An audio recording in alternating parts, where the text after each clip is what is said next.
ওকে বড় ভাই, ও ভাই, আপনি যে মধুটা খাইলেন ভাই, কিরকম লাগলে ভাই? এক নাম্বার মধু। এক নম্বর ভাই। ওকে ভাই মিথ্যে কথা বলবেন না, হয়তো একটু খাইছেন, খায় না হয়তো মিথ্যে কথা বলবেন বেচার জন্য ভাই। না না না না ভাই, এটা কিন্তু মধু নিয়ে মিথ্যা কথা চলে না। এটা সত্যি এক নম্বর। হ্যাঁ এক নাম্বার। যে আপনাদের খাইলেন কিছু বোঝা যাইতেছে, আমার শরীর হিট হয়ে যাইতেছে। হিট হয়েছে। ওকে গরম হচ্ছে কি ভাই, এই মধু খাইয়া শরীর হিট হয়। যদি হিট না হয় টাকা ফেরত।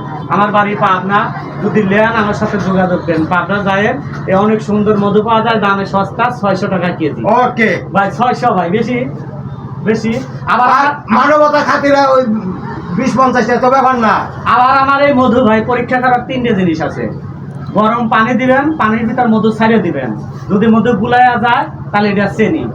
আবার এক কাজ করবেন, আধা কেজি মুড়ি দিবেন আর 50 গ্রাম 100 গ্রাম মধু দিবেন।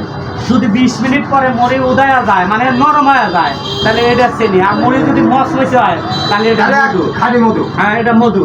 ঠিক আছে, এই মধু যদি খাইতে চান, পাইতে চান, আমার সাথে যোগাযোগ করবেন। ওকে ওকে 600 টাকা কেজি, অনেক সুন্দর, অনেক ভালো।